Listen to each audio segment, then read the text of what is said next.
그 다음에 뭐예요? 정보공개제도입니다. 정보공개제도. 행정부에 정보를 공개를 청구를 하면은 비밀이 아닌 이상 의무적으로 공개하게 되는 거죠. 근데 이게 일정하게 특히 미국이라든 유럽 국가들은 이런 부분을 굉장히 약하니까 제3세계 국가들이 미국의 변호사를 고용해서 정보를 공개하는 거죠. 자기들이 가면 문제돼. 미국 변호사를 사서 정보를 공개를 청구를 해서 그걸 백으로 이제 받는 거죠. 뭐 중국이라든지 이런 나라들이 중동 국가들이 그런 방식으로 미국의 중요한 비밀들을 많이 가져갔습니다. 뭐 그런 부분들이 이제 되면서 양질의 나중에 또 이게 뭡니까? 위키리커스 같은 거 위키리커스로 이렇게 이제 또 발전하는 거죠. 그런 부분들. 그다음에 공개된 사실. 그다음에 비밀이 있습니다. 비밀. 정말 자기들이 국가 비밀 1급, 2급, 3급 비밀로 지정해서 관리하는 것들이죠. 근데 이 비밀의 그런 것 자체는 공개하고 공개하지 않는 그 사이에서 약간의 갭이 있다는 거죠. 명확하지 않지만은 어떤 갭이 있고 모호하다는 거예요. 우리가 뭐 얘기해서 전쟁을 유발할 수 있는 비밀이라고 하는데 어떤 것이 전쟁을 유발할 것인가? 국가에 손해를 끼치는 비밀이라고 하는데 손해라는 게 도대체 뭔가? 경제적 손해를 말하는 거냐, 비경제적 손해를 말하는 것이냐. 그 손해라는 게 10원이 손해를 봐도 그 손해라고 볼 것인가, 아니면은 100억 정도를 손해를 봐야 손해라고 볼 것인가. 이런 어떤 기준이 없다는 얘기예요. 그러니까 정보를 생산하고 분석하는 사람들이 자기 자의적으로 그걸 판단하는 거죠. 자의적으로. 뭐 이런 어떤 모호성, 이런 것들이 많다는 얘기입니다. 그 다음에 일단은 뭐예요? 진실을 파악하는 게 중요한 거죠. 진실을 파악하는 게 비밀은 중요한데 이걸 알아내기 쉽지는 않다는 거죠. 그 다음에 중요한 게 더 미스터리입니다. 미스터리. 밝히기 어려운 영역이라는 거죠. 예를 들어서 우리가 과거에 80년대, 90년대 북한에 대해서 얘기했던 거는 과연 김정일이가 선계를 받을 것인가? 이런 것들도 좀 이슈가 있고 2011년도에 김정일이가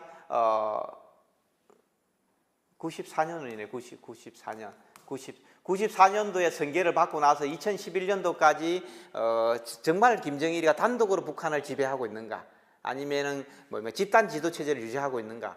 지금 김정은도 마찬가지입니다. 김정은도 혼자서 일마가 이렇게 좀 보니까 그렇게 샤프한 것 같지 않으니까 혼자서 이 북한을 통치한다고 이렇게 믿지 않는 거죠. 누군가가 예를 들어 옛날 장성택이라고 하는 자기 고모부가 뭐라고 그럽니까? 수렴청정한다고 그러나요? 뭐 그런 게 있을 거라고 생각했는데 뭐 갑자기 자기 고모부를 처형을 시켜버리니까 이 자식이 진짜 권력을 갖고 있는 모양이다 이런 생각하지만은 지금도 이게 좀 미스터리라는 거죠. 혼자서 권력을 100% 장악하고 있는가, 아니면은 원로들 몇 사람이 같이 가두 정치를 하고 있는가, 이런 얘기들이 지금 이런 게 미스터리입니다. 또 마찬가지로 김주애가 이걸 권력을 여자가 과연 왕이 될 수 있는가? 쉽게 얘기하면은 북한 같은 보수적인 남성 위주의 사회에서 뭐 이런 게 미스터리라는 거죠. 예측이 거의 불가능하다는 겁니다. 이게 미스터리라는 거죠. 그래서 뭐 많은 얘기가 있습니다. 러시아는 항상 부동항을 얻기 위해서 남하한다. 이것도 미스터리입니다. 미스터리. 자기들이 얘기한 적은 한 번도 없어요. 근데 영국하고 프랑스 놈들이 이제 그걸 만들었던 거죠. 그런 것들이 미스터리는 거죠. 그래서 블라디보스톡에서 얘들이 원산항으로 내려오고 나진항으로 내려오는 것 자체가 러시아의 부동항 정책인가 뭐 이런 얘기라는 걸 미스터리라고 얘기하는 것들입니다. 이 상당히 많은 거죠. 그 공개된 사실과 비밀과 미스터리의 사이에서 진실을 찾아내는 거예요. 진실을 분석이라는 게. 그런데 그게 뭐예요? 적성국이라든지 타국이라든지 적성국이 뭐예요? 이 허위정보, 디스인포메이션이나 역정보를 흘린다는 거죠. 역정보, 허위정보, 가짜정보를 흘리는 거죠.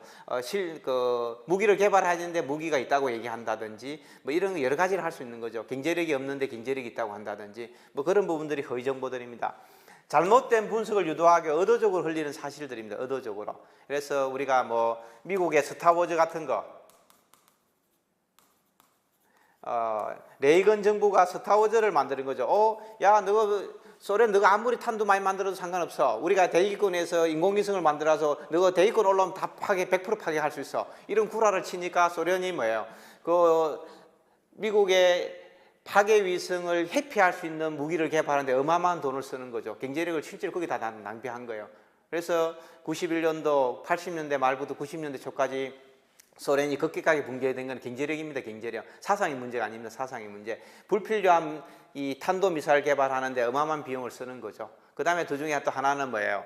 미국인들은 하루에 닭을 2마리씩 먹는다 이렇게 이제 얘기하는 거죠. 그러면 너가 사회주의 지상낙원을 건설하면서 최소한 인민들한테는 닭 2마리는 먹여야 되는 거 아니냐 이렇게 이제 구라를 치는 거죠. 그래서 밀을 뭐예요? 사료로 다 만들어서 닭하고 돼지를 어마어마하게 키우는 거예요. 근데 밀을 20kg, 닭고기 1kg를 만들려면 정확하게 제가 기억이 안 나는데 밀 20kg 정도를 쓴다는 거죠. 밀 20kg 하면은 닭고기 한 마리는 1kg는 한 사람이 먹기도 부족하지만 밀 20kg면 한 2,000명 정도가 밥을 먹는데 아무 지장이 없다는 거죠. 예를 들면은. 근데 그걸 어마어마하게 식량을 낭비하는 거죠. 닭 키우고 돼지 키우는데 동유럽 사람들은 돼지고기를 먹어야 되고 중앙아시아하고 러시아 사람은 닭고기를 먹어야 되는데 거기에 식량을 너무 많이 낭비하는 거죠. 미국이 일부러 소련이 식량을 낭비하도록 유도하기 위해서 허위 정보를 뿌렸던 거죠. 허위 정보를. 근데 일반적으로 이제 그런 얘기들을 전혀 안 하는 거죠. 얘들이 뭐 사회주의 체제가 모순이 있어서 붕괴됐다 이런 얘기하는데 그런 거하고 관계없다는 거. 경제력 때문에 붕괴된 겁니다. 경제력. 그래서 허위 정보를 흘리는 거죠. 현재의 오류뿐만 아니라 과거의 분석까지도 의심하게 하는 거죠. 실질적으로. 이런 것들이 굉장히 중요한 겁니다. 장기적이고 계속적으로 기만책을 합니다. 장기적으로 5년, 10년 합니다. 그러니까 자국민도 속여야 되는 거죠. 자국민도. 야, 자기들은 내가 요즘 닭을 나는 한 마리도 안 먹는 것 같아. 하루에 일주일에 한 마리 먹는 것 같은데 왜 사람들이 이렇게 닭을 많이 먹어? 이런 이제 생각을 가지지만은 사람들이 정부가 백스를 화이트 페이퍼를 만들면서 지속적으로 5년, 10년을 계속 자국민까지 속이는 거예요. 특히 그렇게 중요하지 않은 경제 문제 같은 걸 속인다는 거죠. 그런 것들이 허위 정보들입니다. 역정보 이런 걸 이제 하는 거죠. 그래서 가장 확실한 기만책은 자국 국민까지 속이는 거예요. 대통령까지도 속일 수 있는 거. CIA가 대통령한테도 거짓말할 수 있다는 거죠. 충분히. 왜? 국가 이익을 위해서. 대통령은 기껏해야 4년 하다 집에 가는 사람이고.